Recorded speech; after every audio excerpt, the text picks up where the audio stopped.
스로프타임즈 2023년 2월 13일자를 진행하도록 하겠습니다. 구독, 좋아요는 제게 큰 힘을 실어주시는 게 되겠습니다. 그리고 1.5배속을 보시기 바랍니다.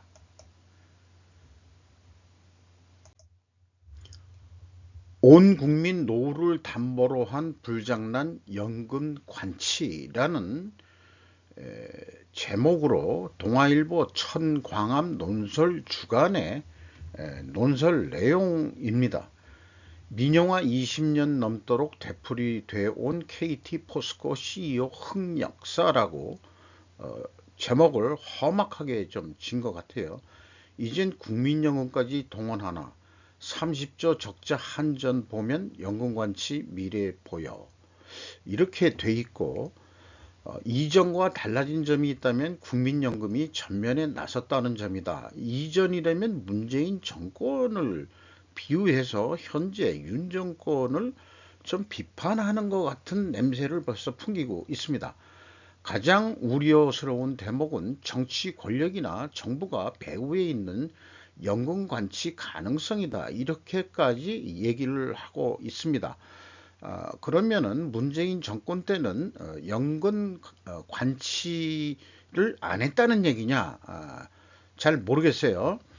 이 사람이 주장하는 거를. 윤석열 대통령은 지난달 30일 과거 정부 투자 기업 내지는 공기업이었다가 민영화되면서 소유가 분산된 기업들은 스튜어드십이 작동되어야 한다고 말했다.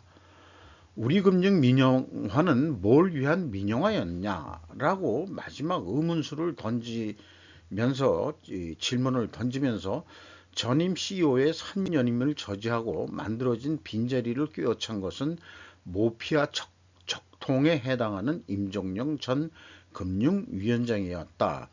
전반적인 것은 현재 그 국민연금이 관치다, 이렇게 이제 얘기를 하는 거죠.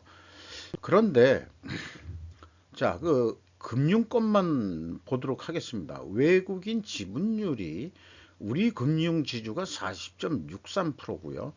KT가 43.65%입니다. 이 논설 주간이 그 얘기한 거는 포스코 홀딩스가 51.73%나 됩니다. 그러면 과연 이게 주식회사란 거는 일원 일표주의로서 이렇게 그 투자한 그 외국인 기관들이 이 정도 높은 그 지분율을 가지고 있으면서 관치를 그냥 관망하겠느냐는 얘기죠. 절대 객관적으로 그럴 수 없다고 봅니다. 그래서 저는 이 동아일보라고 조중동이라고 옛날부터 보수 언론으로 3대 보수 언론으로 되어 있는 동아일보의 그 논설 수준이라는 것이 이런 그 종합적인 관점에서 뭘 바라봐야 되는데, 그냥 그 국민연금의 행보에 대해서 스튜어드십을 가지고 이건 문정권 때 이미 스튜어드십을 하겠다고 발표를 했었어요. 그래서 미안한 얘기지만 이런 논설은 천박한 수준의 논설이라고 볼 수밖에 없습니다. 국민연금의 스튜어드십을 관치로 보는 것은 국민연금 기금 운영 방법을 모욕하는 행위일 수 있고 모독하는 행위일 수 있다고 봅니다. 아니, 그것보다도 제가 얘기한 대로 외국인 지분율은 전혀 인식하지 못하는 저급 수준의 논설이라고 저는 그렇게 비판을 할 수밖에 없는 것 같네요. 관련해서 유사하게 그 나온 뉴스들을 보면은 MPS 국민연금이죠. 페이퍼 타이거, 종이 호랑이라고 이 국민연금을 얘기하는 것 모양인데, 보컬이라는 게 보이스, 뭐 목소리, 이런 얘기 같은데요. 주주로서 자신의 리브랜딩 하지만 동기는 불분명하다. 제목도 불분명하네요. 그 의도하는 바가. 코리아 헤럴드 송승현 기자의 보도 내용인데요. 이건 읽어볼만 하겠습니다. 연금기금은 이해관계자를 통제하지 않고 기업에 초점을 맞춘다. 이해관계자라면 우선 첫째가 주주고, 그 다음에 그럼 누굴까요? 이해관계자가. 여럿 있지만은 주주도 있고 그다음에 이 고객도 있고 뭐 그렇지만 여기에서는 아마 이 투자자들 그다음에 뭐 금융권 채권자들 이런 게 되겠죠. 국내 최대 투자자인 국민연금의 새로운 최고 투자 책임자는 작년 12월 수익률을 높이고 기업의 경영 방식에 대한 더 많은 통제를 주장하기 위해 보다 강력한 주주가 되겠다고 다짐했다. 즉 CIO는 이른바 스튜어드십 코드를 보다 엄격하게 따르는 것을 목표로 하고 있다. 최근 경영권 강화 움직임은 지배 지분을 보유하지 않는 기업의 지배구조 문제가 주요 원인이라고 MPS 측은 주장한다. 이는 문재인 전 대통령 시절 연기금이 재벌그룹 지분을 중심으로 관리권을 행사하는 것과는 조금 다르다. 현재 920조 원 정도를 운영하고 있으며 2041년에는 1800조 원으로 확대될 것으로 예상이 된다.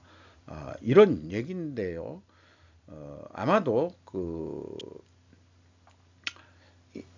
이거 내용을 쭉 봐서 그래도 와닿는 내용들만 조금 일부 발췌한 겁니다만은 말하자면은 리부댕이라는 게 그 스튜어드십 코드를 그러니까 행동주의 기금으로서 움직이겠다 그런 뜻인데 그거에 대해서 뭘 얘기하는 건지 뭔가 이 색깔이 불분명한 그런 내용인 것 같습니다. 그래서 국민연금이 제 생각엔 그렇습니다. 스튜어드십 코드를 10번 발휘하려면 소속을 현재 보건복지부 산하 가지고는 좀 곤란하지 않겠냐. 이렇게 스튜어드십 같이 해서 말하자면은 지분율이 높으니까 KT만 하더라도 10.74% 돼 있고요. 포스코도 꽤 돼 있는 모양인데 여기 좀 가려졌습니다만은 제 개인적인 생각이긴 하지만은 전에부터 그 관할권 때문에 이 행정부 내에서도 아마 이 세력 싸움이 있었던 거로 기억을 합니다. 그래서 저는 결국 운영기금 본부고 그 다음에 금융 뭐 이런 계통이니까 기획재정부로 하는 것이 바람직하지 않느냐. 보건복지부는 국민 연금 자체 집행하는 것은 보건복지부로 둔다 하더라도 돈을 버는 운영 본부는 기획재정부로 분리해야 되지 않겠냐. 이런 생각을 들게 만듭니다.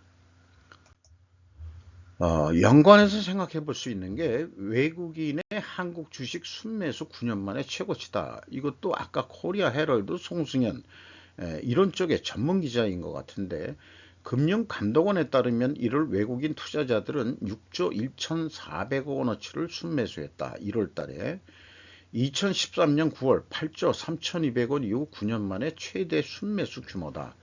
순매수액이 6조 원을 넘어선 것도 2020년 11월 이후 처음이다. 이런 식으로 얘기했는데 물론 2조 가까이 2조 가까이 차이가 있습니다만은 그나마 그것이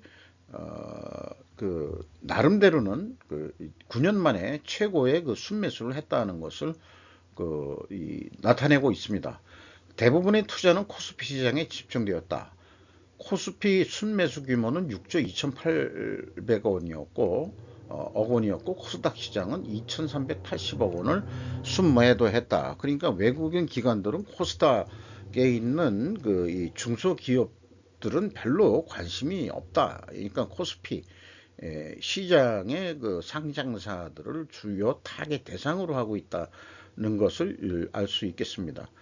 그리고 또한 국내 채권 시장에서 외국인 투자자들은 1월 상장 채권 순이익이 6조 5,600억 원에 달해 매도세를 보였다. 뭐 이렇게 얘기하는데 채권 시장까지는 자세하게 나온 거는 없습니다.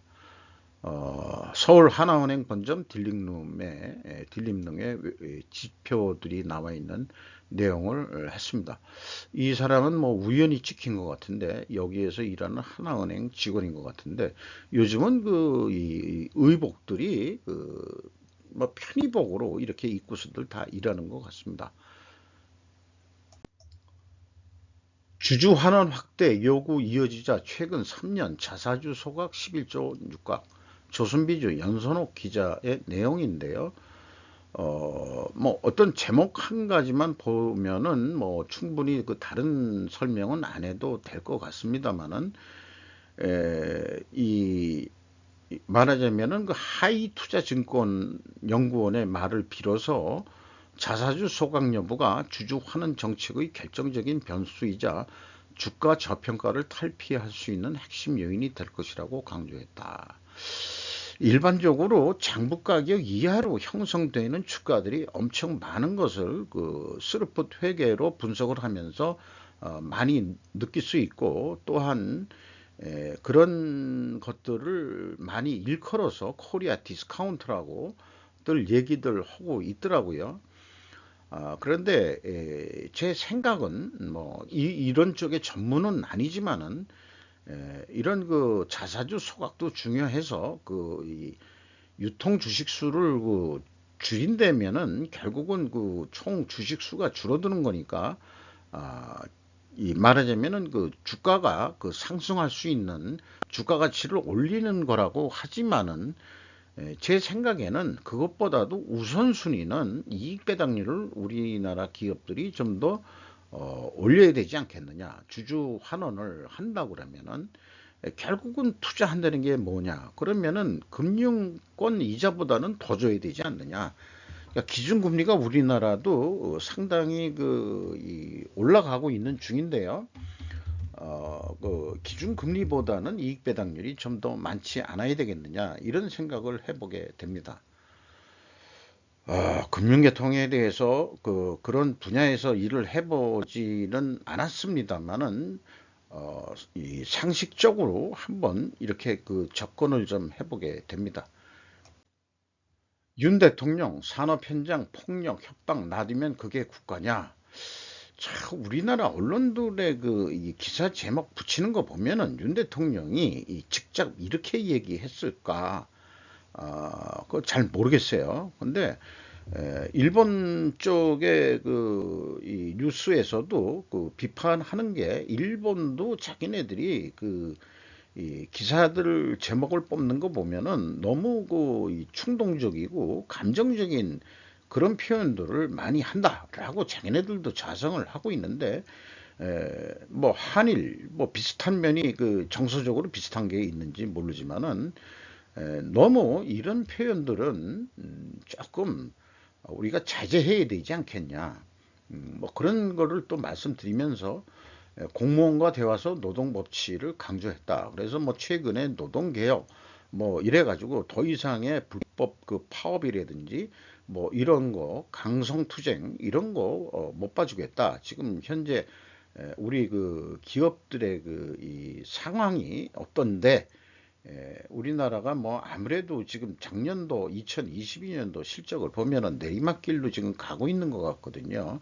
이런 거를 좀 알고 있으니까 그래서 기업인이 멀리해서는 산업환경 적응 어려워 뭐 이런 말도 했다 그러는데 기업은 결국 국력의 집합체라고 했다 그러는데 제가 진행하는 스루프 타임즈의 주제와도 사실 같은 얘기입니다. 생존 우선순위를 1순위로 두고 있고 2순위로 기업과 국가의 이익이라고 하기 때문에 기업의 이익과 국가의 이익은 따로따로 생각할 게 아니고 같이 가야 되는 상생을 해야 되는 그런 우선순위라고 저는 믿고 있습니다. 친중무역협회 기타 무역협회라고 제가 이렇게 제목을 제가 붙여봤습니다. 2023년 한국 경제 성장을 촉진하기 위한 중국의 재개방 기타라고 되어 있는데 코리아 헤럴드 조혜림 기자의 보도 내용입니다. 뭐 강래영 선임 연구원의 뭐 말을 빌어 가지고 다 보면은 중국하고 잘 해야 되고 중국이 주도하는 RCEP에 적극적으로 참여해서 말은 자유무역 협정이지만은 어떤 그 경제권이 그 미국 주도로 하는 뭐 환태평양 어쩌고 저쩌고 그런 거에 아니고 여기에 뭐 잘 해가지고 여기에 뭐 많은 회원들이 들어가 있으니까 일본도 들어가 있고 뭐 호주도 들어가 있고 이렇게 되는데 사실은 그 중국이 주도하는 거거든요. 그래서 제 생각은 뭐 이런 표현이 조금 이 말하자면 원초적이긴 하지만 똥 오줌 못 가리는 한국무역협회다. 지금 돌아가는 상황을 도저히 뚱딴지 같은 소리를 하면서 완전히 그 친중적인 발언 같은 이런 말하자면은 한국무역협회에 입장을 하니까 한국무역협회 회장이 누군지는 모르겠습니다만은 아니 그 찾아봤어요. 구자여시라고 옛날에 그 상공부 장관을 했던 이 사공일 씨가 좀 오랫동안 했었는데 물러난 모양이죠. 그 구자여시면은 뭐 LS 계통의 그 어떤 그 사람으로 돼 있는데 이런 뚱뚱한지 같은 무역협회 그러니까 계속해서 그 경제는 중국, 안보는 미국 이런 양다리론을 얘기하는 그런 조직이 있다는 게 참으로 앞날이 걱정이 됩니다. 요 사진을 여기에다가 붙였는데 말하자면은 이 기사 제목에 이거는 말하자면 문을 닫았던 그 현대중공업 군산조선소가 다시 문을 열면서 거기서 이제 완벽한 완전한 마무리 선박을 건조하는 게 아니고 그 파트를 만드는 그런 조선소로 되어 있는 것으로 여기 소개되어 있습니다. 그래서 이 10일 날 군산조선소가 재가동이 되면서 참석을 했던 모양이에요. 이분이 뭐 권호갑 씨라고 현대 HD 현대 지금 사장을 하고 있는 그런 분으로 되어 있습니다. 얼굴은 제가 처음으로 보네요. 뒤에 배석한 사람들이 누군지는 모르겠지만 이 사람은 뭐 HD 현대중공업 쪽 사람인 것 같고 뭐 그렇습니다. 이건 뭐 수행원인 것 같기도 하고요. 미국이 해저가스건 터뜨렸다. 대기자 폭로에 조용한 미 언론. YTN 권수영 기자의 내용인데 결론은 워터 탐사 보도에 아주 베테랑이라고 되어 있는데 이 보도한 기자가 세이무어 허씨 85세나 되신 분이네요. 이분이 이제 이 탐사를 통해 가지고 보면은 결국은 미국이 노스트림을 터뜨렸다. 이렇게 돼갔는데 이것은 이 노르웨이와 협력해서 이 폭발물을 터뜨렸다고 보도했습니다. 근데 노르웨이는 북해 유전으로 최대의 반사 이익을 낸 이 노르웨이가 되겠습니다. 독일 입장에서는 러시아에서 오는 가스가 막히다 보니까 결국 노르웨이에서 가스를 수입하는 거로 해서 지금 녹아나고 있다 이렇게 얘기하고 있죠. 덩달아서 미국 얘기는 빠졌습니다만은 미국도 유럽에 이제 세일가스 혁명 이후로 많이 팔아먹을 수 있는 길을 만들었다 보는데 물론 이제 바이든 대통령은 석유 계통의 기업들한테 그렇게 많이 폭리를 내는 당신네들 기업한테 해서 횡계세를 내놔라 라고까지도 뭐 얘기를 했대는데 이게 정부하고 업체하고 짜고 치는 고스톱 같은 그런 냄새가 푹푹 풍기는 그런 이 돌아가는 상황 아닌가 그렇게 생각이 드네요. 노스트림 받아가지고 다시 저장했다가 이제 푸는 그런 어떤 저장소의 사진인 것 같고요. 지금 터진 데가 두 곳, 뭐 이렇게 한 곳, 총 네 곳이 터졌다. 뭐 이렇게 되니까 한 군데만 터지면 어떻게, 이게 해수면 밑에 있는 거니까 사실 그게 참 보수하기도 그렇게 좀 만만치가 않을 것 같습니다. 그게 노르드 스트림 1이 있고 2가 있는데, 이게 다 날아간 모양이에요. 당신은 미국의 하류, 중류, 상류층에 속합니까? 여기 미국 경제 계층 시스템에서 당신의 소득이 어떻게 쌓이는지 있습니다. 모니 와이즈라는 데인데, 그 서술형으로 되어 있는 걸 제가 이렇게 표로 만들어 봤어요. 미국의 그 상류층, 그 지역마다 조금 틀리는데 그냥 에버리지로 그 얘기를 한 것 같습니다. 연간 15만 6,600달러 이상이면은 상류층의 시작이다. 중앙값의 2배 이상 된다. 이렇게 얘기하고요.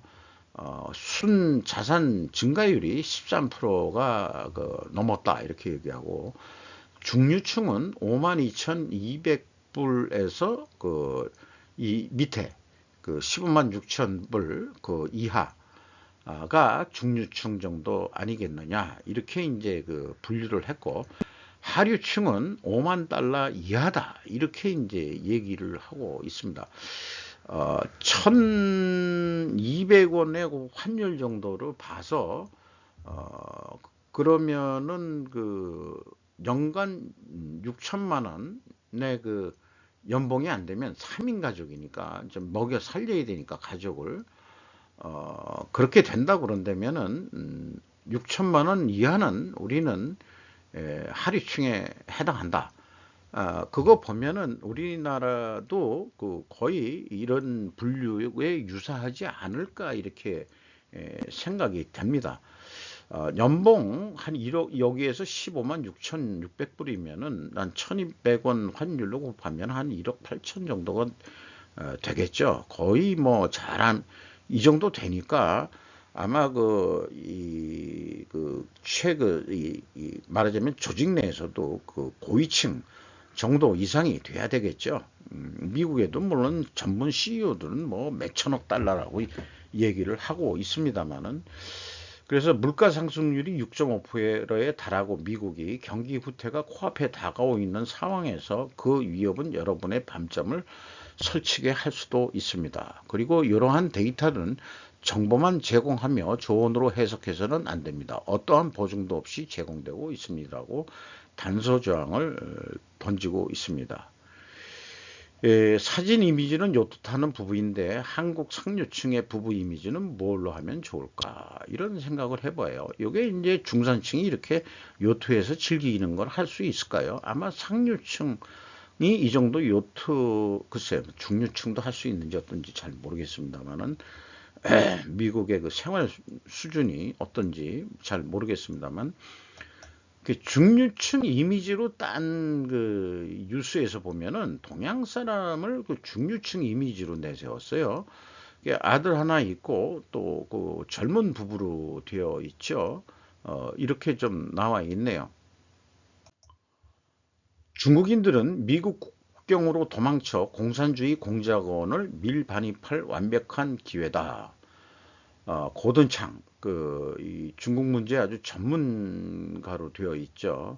폭스 뉴스인데, 중국을 현재 탈출해가지고 가는 사람들이 미국으로, 이걸 기회로 해가지고 공작원, 스파이들을 침투할 수 있다. 라는 것을 우려하는 그런 내용이 되겠습니다. 일반적으로 돈 많은 중국인들은 시진핑 3기 연임에 이 식상을 해가지고 더 이상 중국에서 살고 싶지 않다라고 해서 최근에 추세는 싱가포르 쪽에 많이 돈 있는 사람들이 몰려가가지고 싱가포르 자체에서 이거 중국의 식민지 되는 거 아니냐, 식민지라기보다도 원래 또 싱가포르가 중국 화교가 많이 사는 데 모양이지만은, 주로 이 국경 멕시코, 미국 국경에서 멕시코인들인 것 같지만은, 다른 통로를 통해서 들어오는 중국인들인 것 같습니다. 이런 사진들이 있네요. 그러니까 말하자면은 미립국이든 이렇게 되는 상황에서 중국 스파이가 침투할 수 있다. 이런 얘기가 되겠네요. 이 사진은 국내 이 웹툰 작가가 쓴 건데, 요거는 이제 우리의 그 한국전쟁, 6.25 한국전쟁 때 터키 군인이 전쟁 고아한테 뭐 먹을 것을 주는 것을 이제 만화로 그렸고, 이번에 우리 그 한국 긴급 구조대, 특수 구조대가 가가지고 애한테 먹을 것을 주는 요것을 그 위로의 그림으로 이게 SNS에 게시를 했다. 이런 것을 하나 관심 있게 좀 뉴스에 많이 보도가 됐네요. 이번 지진은 에르도안 대통령의 시효가 될 수도 있다. 뭐, 여러 사람들이 또 얘기도 하고 했지만은, 지진이지만은 안 넘어진 빌딩도 있고, 그거 보면은, 결론은 이 내진 설계가 안 됐고, 건축 허가가 말하자면은 너무 쉽게 나고 또 부실 공사가 보연 그런 거기 때문에, 에드로안의 그 인맥이 있는 건설 업체들이 진 아파트들이다 하는 내용들이 나오고 있습니다. 그래서 이런 아주 이 돌려서 말하는 비판하는 식으로 글을 맺고 있습니다. 독실한 이슬람 신자인 에드로안 총리는 이번 참사에 대한 비난을 정부의 느슨한 기준보다는 신의 의지로 돌렸다. 그렇다면 터키인들은 그가 신의 허락대로 선거에 만약에 패배를 한다면 똑같이 받아들일지 궁금해하고 있다라고 점잖게 까고 있습니다. 올해 5월 달인가가 대통령 선거인데 아직 일정도 확정이 안 돼 있고 장기 독재식으로 가고 있는데 아마 올해 이런 큰 지진이 정권 유지에도 큰 영향을 미칠 것으로 보고 있고요. 또 하나의 이 제목만 가져왔는데 건설업자들이 크게 지금 탈출하려는 그런 건설업자들을 지금 체포하고 있다. 이렇게 얘기하고 있습니다. 이런 뉴스에 대해서 튀르키예 대지진에 대해서 유명 유튜버 이 슈카 월드가 쭉 이 내용을 간단하게 뭐 많은 시간을 들여서 얘기했습니다만은 이 젊으신 분의 특기는 역사라든지 그런 뒷배경 뭐 이런 것들도 다 조사를 해서 소개를 하고 있기 때문에 어떤 신선한 정보를 항상 주제를 선정해 가지고 일주일에 한 번은 생방송을 하는데 포르투갈의 지진도 얘기해 줬고 그다음에 슈마트라 대지진 쓰나미라는 게 여기서 우리가 지금 배우게 됐고요. 그다음에 일본 쓰나미는 관동 아니 일본 지진인데 이게 이제 후쿠시마 원전 그거하고 관련된 이런 얘기들도 소개를 하고 있습니다. 대우건설이 시공을 포기했다. 미분양의 위협. 요거는 한번 천천히 최근에 미분양 실적이 우리나라가 너무 늘어나고 금융위기 때만큼 이렇게 미분양 사태가 지금 늘어나가지고 좀 문제다. 그러니까 아무래도 400 몇 억인가 보증금으로 브릿지론 보증을 냈는데 이거를까지 포기했다. 그런데 이 대우건설을 중견기업인 중흥그룹이 인수를 했거든요.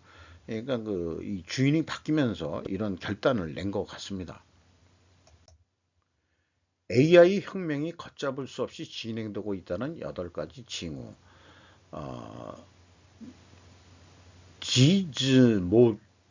지즈모도라고 발음을 해야 되겠네요. 이게 터미네이터에 나왔던 그런 상징인데 그런 8가지가 챗 GPT 마이크로에서 나온 거죠. 코딩 시험에 합격했다. 그런데 스스로 나중에 코딩을 스스로 자기가 하면은 어떻게 되겠느냐. 이게 좀 골칫거리다 나중에. AI를 사용하여 사람을 감시하다. 뭐 이런 거. 그 다음에 판사가 법적 소송에서 채팅 GPT를 사용하다.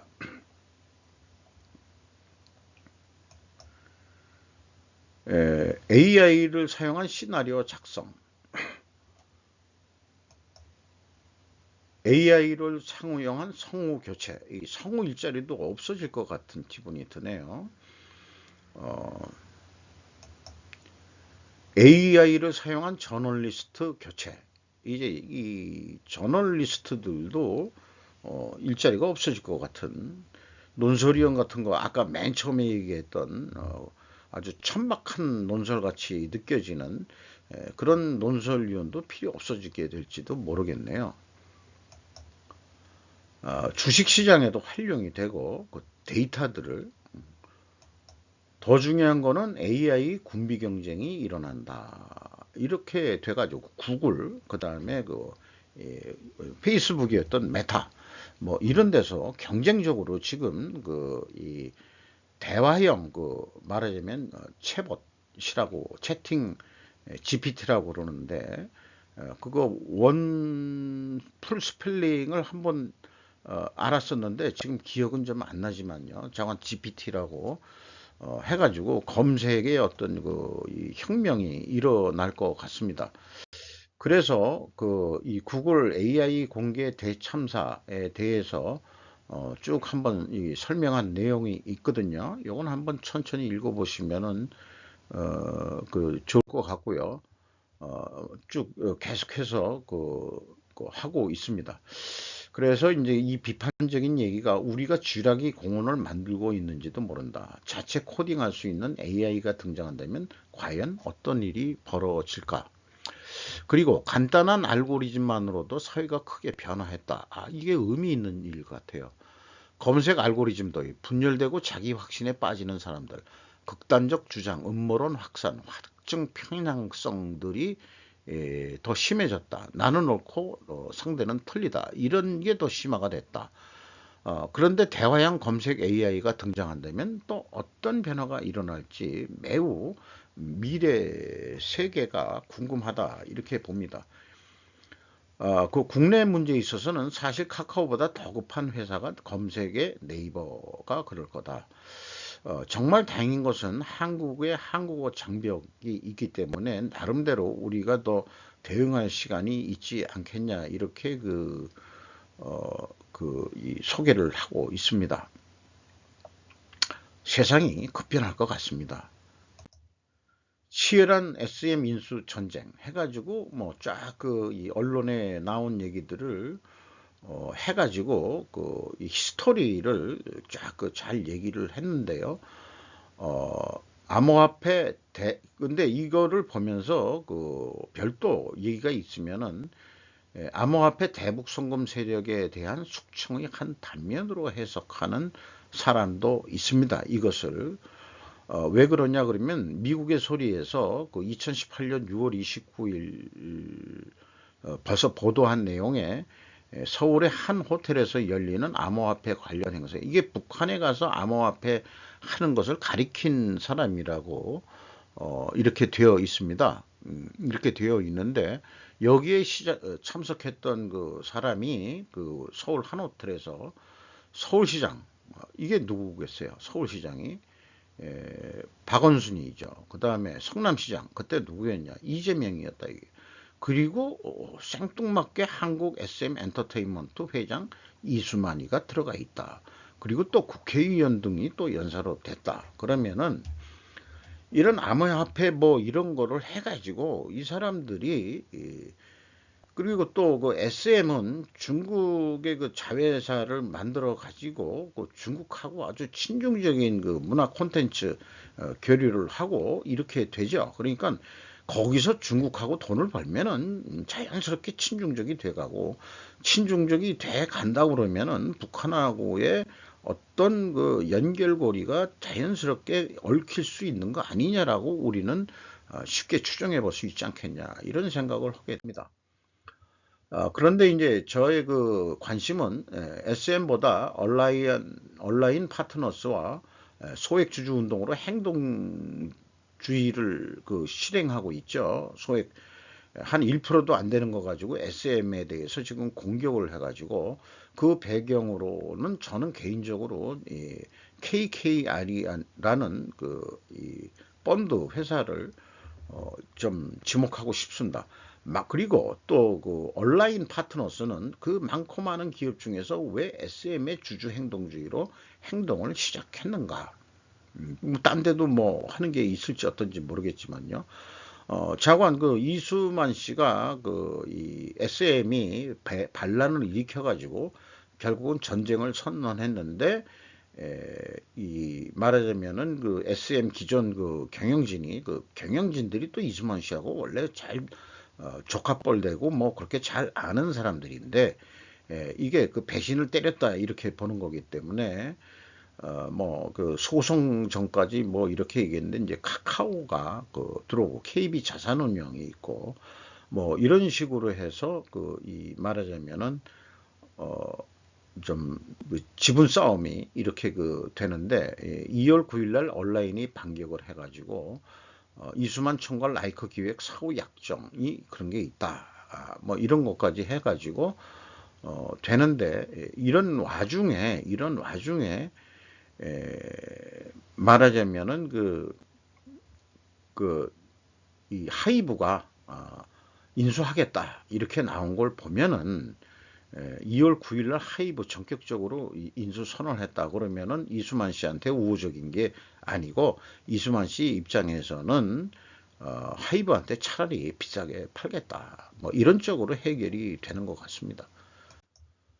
이란 핵 보유 초읽기 미 이스라엘 무력 저지 가능성 커진다 했는데, 과연 그 이란이 핵 무기를 북한처럼 사실상 보유하게 된다 그러면은 보유하기 전에 공격을 할까요? 아무래도 이게 북한 꼴이 날 건지 어떻게 될 건지, 향후 어떻게 될 건지, 이런 뉴스를 보면서 우리나라 그 일진 영화, 일진 애들, 학생 애들 뭐 그런 영화들이 왜 나오는지 이해를 못겠습니다만은, 그 뭐 상징적인 게죠. 사회에 대해서 그 뭐 일진 뭐 해가지고 왕따 당하고 피해를 보는 그런 쪽에서 그런 영화에서 한번 나온 얘기인데, 이건 뭐 딴 데서도 얘기할 수 있는 것 같아요. 정의 없는 힘은 폭력이고 힘 없는 정의는 무능이다. 최배달. 이 일본의 말하자면은 무슨 가라데라고 그러죠. 그거를 제패한 그런 사람이죠. 어, 요 말로 그 느낌을 좀 대신해 보고 싶네요. 이란이 이 쏘아올리는 장면이고, 여기에 대해서 이스라엘과 미국이 반응하는, 공격할 수 있다. 뭐 이런 내용인 것 같습니다.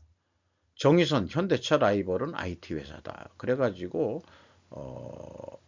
그 현대차에 대해서 그 전기차로 하면서 그 다음에 이제 이 OS 운영 체계, 이 자율주행 등 뭐 해가지고 그 IT 같은 업체를 더 하겠다 하는 뉴스들이 나왔었습니다. 원래 그 제목은 예, 그 도요타하고의 한판 승부 뭐 이런 식인데, 그 내용을 읽어보면은 그 제목하고는 좀 뚱딴지 같은 게 돼가지고, 제가 제목을 이렇게 그 기사 내용 중에 있는 거를 그냥 한번 제목으로 뽑아봤습니다. 그런데 그 맨 마지막에 이런 얘기들이 있어요. 어, 지금 현재 그 현대차 내부적으로 현대차는 TAAS, 타스라고 발음해야 될 거예요.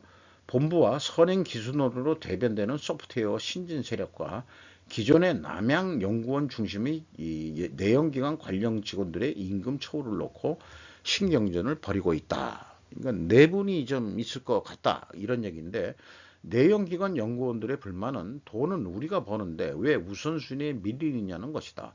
현대차 비전 실현의 명운이 조직관리에서 판가름이 날 가능성이 크다는 말도 나온다. 그렇죠. 어쨌든지 간에 내부에 분란이 있어서는 좀 곤란하겠죠. 결론은 그 인적 자원 관리를 어떻게 잘 할 거냐. 이런 게 또 경영의 핵심 과제이기도 할 것입니다. 제가 스르프 분석할 때도 필히 이 인당 평균 임금을 뽑는 이유도 그런 것을 이 감을 잡아보기 위해서 시간을 들여가지고 1인당 평균 임금을 뽑고 있는 것입니다. 인적 자원은 매우 중시를 하기 때문에. 전북 시민단체 대표 북공장원 전지성과 12년 넘게 접촉했다. 그 작년 연말부터 해가지고 계속해서 남한에서 그 활동하는 자생적이든 어떤 이제 북한 공작원 입장에서는 난파돼 가지고 그 활동하는 어떤 그 이 간첩 스파이 활동보다도 그 이쪽에서 그 말하자면 북한의 이념에 동조하는 그런 사람들 뭐 전북 지역 시민단체 A씨 이렇게 또 돼 있고 그 민노총 조직공자가 상부선이 같다. 그 다음에 창원거점 자통과 연계를 추적하고 있다. 뭐 이렇게 해가지고 이 말하자면은 이 체포한 그런 게 있습니다. 그 사회가 발전하고 경제가 발전하더라도 거기에서 이 탈락된 이 말하자면 아까 이 상류층, 중류층, 하류층 이렇게 그 사회를 그 경제적인 면으로 했는데 어쨌든 배운 머리는 뭔가 있는데 어떤 그 사회적인 구조 속에서 이 말하자면은 그 사다리에 못 올라탄 자들이 아무래도 체제에 불만을 느끼고 이런 행동들을 해왔던 거 아닌가 하는 어떤 그 왜 이런 일이 발생하고 그 원인이 뭘까 생각을 해보면은 그런 부분도 좀 있지 않겠느냐. 머릿속에 뭔가는 들었는데 현 체제에 대해서 불만이 있는데 그 불만을 갖다가 어떻게 자기가 이념화 해가지고 활동할 수 있는 거. 결론은 이것도 돈인 것 같아요. 지가 먹고 살라고 그런 것 같은데. 그래서 이 그 주제가 그 국가의 이익과 기업의 이익이라고 하는데 전국적으로는 그게 잘 되면은 낙수 효과로 그 국민들한테 그 이익이 내려가는 공급 측면의 어떤 이 사회 안정화를 우리는 꾸려야 된다고 생각합니다. 그래가지고 제5열이 발생이 안 되는 그런 사회를 만들어 가야 되지 않겠냐. 누가 어떻게 꼬시더라도 안 넘어갈 수 있는 그런 불만 세력들이 안 나오도록 하는 그 사회를 만드는 것도 이 보수 정권의 책임이라고 저는 또 그렇게 생각을 해 봅니다. 아니 오죽하면은 할 일이 없어서 왜 그런 걸 할까? 이런 일을 할까? 이런 생각도 들어갑니다. 우크라이나 전쟁 1년, 미 서방 민주주의 대 중 권위주의의 대결로 확산이 되고 있다. 바이든 1년 맞아 폴란드 방문 예정이고 푸틴은 맞불 연설을 할 계획이다. 민간인 7천여 명 숨졌고 우크라이나 끝까지 싸울 수밖에 없다. 우크라이나에서는 더힐이라는 매체에서 많은 측면에서 6.25 전쟁 당시 남북한을 둘러싼 강대국의 대리전과도 닮아 있다고 분석을 했다. 저도 그렇게 미리 그 스루퍼 뉴스에서 이거는 한국 전쟁과 같은 대리전이었다 이렇게 얘기를 했죠. 그러니까 한국 전쟁은 남북한의 어떤 그 2년 전쟁을 떠나서 세계적인 어떤 그때 당시에 공산주의 대 자본주의의 대리전을 우리 한반도에서 치르면서 많은 사람들이 죽어 나갔고 또 어찌 보면은 지금도 2차 대전의 이 재고 떨이 소비전을 한 것도 되면서 다 소모가 된 다음에 휴전이 된 거 아니냐. 지금은 근데 우크라이나는 옛날 이 무기들을 다 소진을 해 가면서 새로운 무기 체제로 우크라이나가 희생양이 되는 거죠. 한국이 희생양이 됐던 것처럼. 우리나라가 6.25 이후에 경제 발전에서 좀 잘 됐습니다만은 우크라이나가 만약에 휴전이 되고 땅을 어느 정도 뺏기고 휴전이 나는지 모르겠습니다만은 우크라이나 내부에도 친러 스파이들을 체포하고 뭐 역사적으로 어떻게 하다 보니까 친러 세력적이 됐고 또 사실은 슬라브족 우크라이나에 사는 슬라브족일 확률이 높다고 그러고요. 그런 사람들이 이적 행위를 해가지고 간첩으로 체포되는 아까 우리나라에서도 뭐 그런 간첩 체포 뭐 이런 게 있으면 유사하게 동일하게 나타나고 있습니다. 우리는 현재 전쟁 중이진 않지만은 우크라이나에서는 그 내부에서 친러 세력의 간첩 행위로 대대적으로 체포를 하고 있고, 또 현재 그 우크라이나 자체가 부정부패가 좀 많았다는 거, 그것도 사실은 좀 문제가 있는 거고요. 그러니까 부정부패가 만연한 나라는 침략을 당할 수밖에 없습니다. 그렇게 생각이 드네요. 그래서 이그 스르프 타임즈에서 주장하는 전제 조건인 모든 그 어떤 투명성, 이런 것들이 전제가 돼야 되지 않을까, 이런 또 생각도 하게 됩니다. 자식을 잃은 노부모 입장에서는 얼마나 슬픈 상황이겠습니까? 이런 게 있네요. 순학의 세금 실수는 그것을 증명합니다. 리즈 트러스는 처음부터 옳았습니다. 49일에 단명한 그 영국 총리지만은 지금 다시 와서 얘기가 되는 게 또 텔레그라피에서 자기의 그 이 법인세 그 인하 그 감세 정책을 누가 막았냐 그러면 강력한 경제 체제가 자기를 단명하게 만들었다. 이렇게 이제 다시 정치 활동을 다시 벌이는 모양이에요. 언론의 많은 부분과 더 넓은 공공 영역이 세금과 경제 정책에 대한 핵심 논쟁에 익숙하지 않게 되었습니다. 이런 그 강력한 경제 체제 때문에, 그게 그러니까 금융 세력이나 언론 세력을 지칭하는 것 같아요. 이 트러스 그 전 국무총리가 그녀의 감세 정책에 반대하는 세력이 너무 커서 성공할 수 없다는 것을 의미한다고 주장을 했습니다.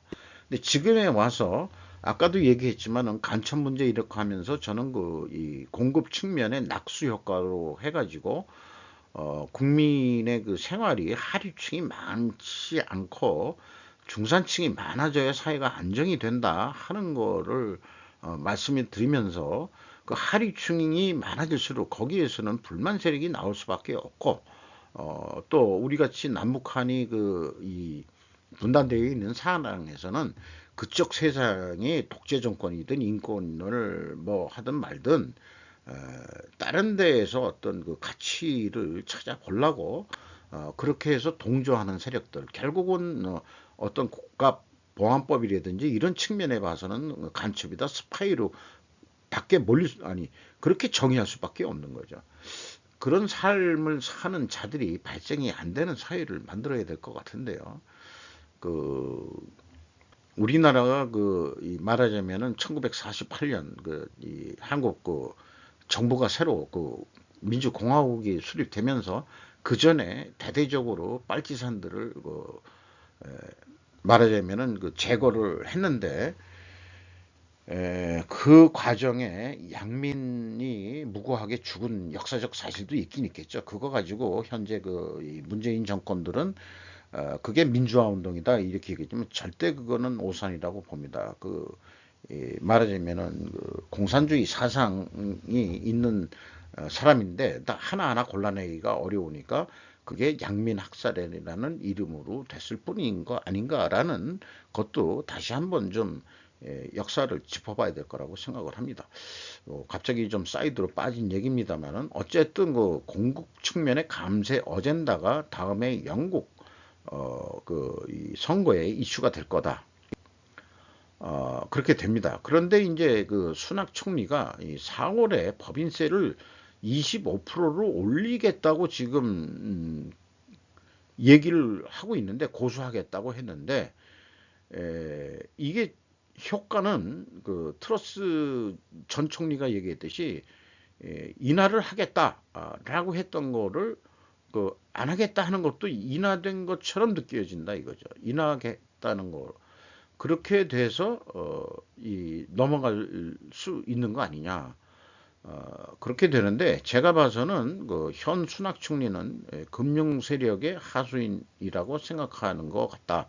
이 트러스 정치인은요. 그런 생각이 좀 들어갑니다. 오늘 어저께 스루픈 뉴스에서도 소개한 건데, 사실 그 영국 남자라고 우리에선 했는데 이제 영어로는 코리안 잉글리시맨이라고 찰스 황이 물어봤대는데 이 영국 남자를 기획한 그런 여자분이 실제적인 어떤 기획인인 것 같아요. 이 영국 남자 둘이 이거로써 얘네들은 성공한 인생이 됐죠. 이 사람도 이 한국 여자분도 그 뭐 나름대로 성공한 사람이 됐고 영국 왕실의 그 찰스 왕까지 초청장을 받아가지고 아련하는 그런 상황까지 됐으니까 매우 의미 있는 그래서 이런 하나의 이 건들이 한영관의 어떤 충분히 더 친밀화될 수 있는 그리고 또 에리자베스 여왕이 국내에 한번 방문해가지고 안동 하회마을까지 가서 구경을 하고 그런 또 그게 있기 때문에 우린 또 영국하고 또 영국의 그 외국 자본들이 증시 아까도 얘기했지만은 외국인이 그 순매수를 많이 했던데 이 영국 자본이 꽤 많이 또 이 주식 투자를 하고 있고 그렇게 돼 있죠. 유럽에서도 그렇고 그러니까 우리나라 경제가 잘 돌아가야 외국인들도 이익 배당이나 이런 거를 원해가지고 계속 투자를 좀 하고 그렇게 되지 않을까 생각합니다. 오늘도 좀 길어졌습니다. 이상 마치도록 하겠습니다. 끝까지 봐주셨다면 대단한 영광으로 생각합니다. 감사합니다.